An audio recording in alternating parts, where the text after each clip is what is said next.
I didn't think my room had enough fish tanks in it, so I decided to add one more. I found this desk thing on the side of the road and thought it would look nice in the corner of my room. More importantly, it was free and it could hold my weight. On top of it, I will be adding a 5-gallon tank, which will soon be home to a betta fish, a few pest snails, and a couple of orange dream shrimp. To start out, I'm going to add in a bit of aqua soil because it's a nutrient-dense base for the plants to grow in. On top of it, I'm going to add some black sand because it looks cool and I only have white sand in my other tanks right now and I kind of want to mix up. I decided to take my scuba certification card and use it to smooth out the sand because it seems fitting. Now that our sand is in the tank, I'll be adding in some slate rock. I actually just found these outside of my work, so don't tell my boss I stole the landscaping.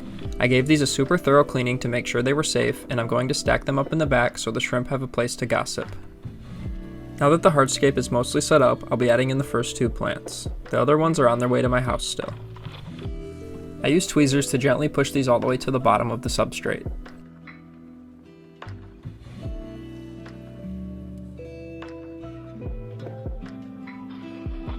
Once all of our plants are in, it's time to gently add water. When I put the water in, all of the moneywort floated to the top, so I had to rebury them and add sand back on top.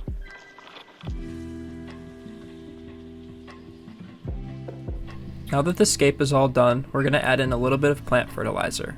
I'm using Seachem Flourish, and a little bit goes a long ways, so we're just going to add a few drops to give the plant some nutrients.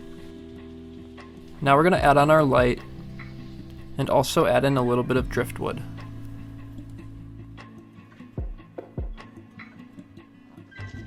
A few days later, our filter and a couple other plants arrived.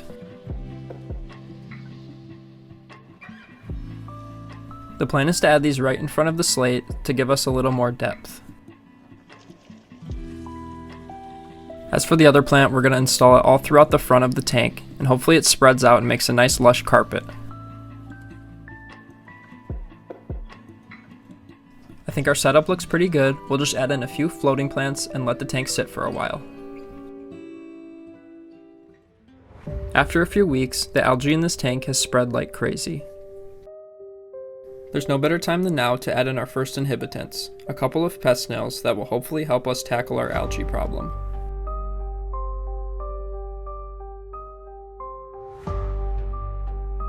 The second they hit the bottom of the tank, they start helping out cleaning up the algae.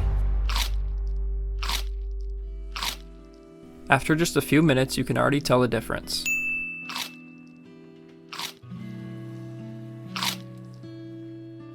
This clip is sped up, but you can tell how persistent the pest snails are in cleaning up the algae.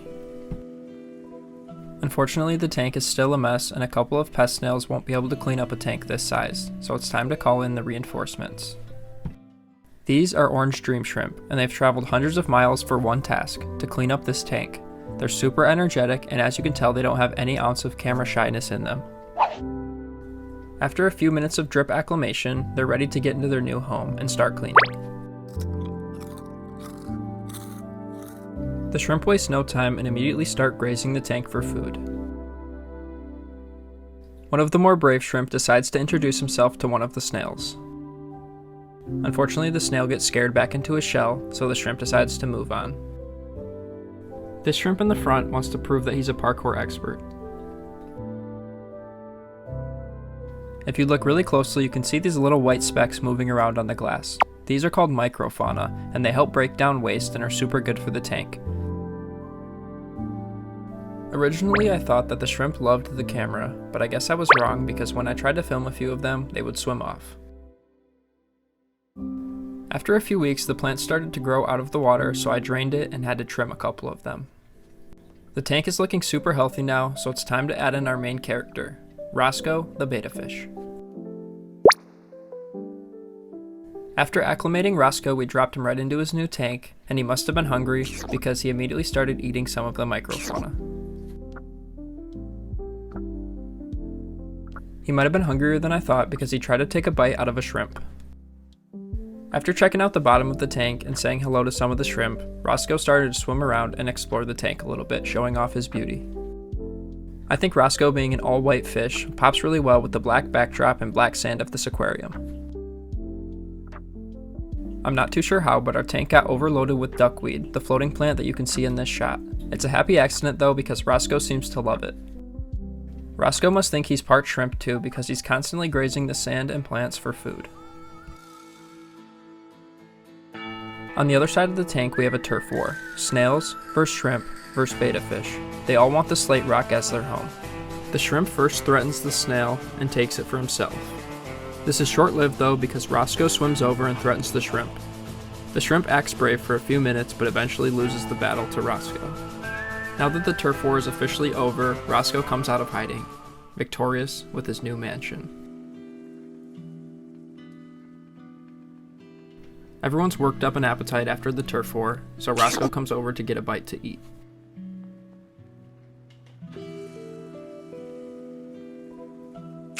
Roscoe's always hungry, so I have to be careful how much food I put in the tank because I think he would just eat until he popped. So after a handful of weeks, lots of planting, rearranging, a few turf wars, and a lot of food, the tank is finally complete, and I'm super happy with how it turned out. If you made it to the end of this video, thank you so much for watching. Please comment something down below and subscribe to my channel if you're interested in this type of content. I also have a couple other videos on tank setups like the ones I just showed you a second ago. Have a great day.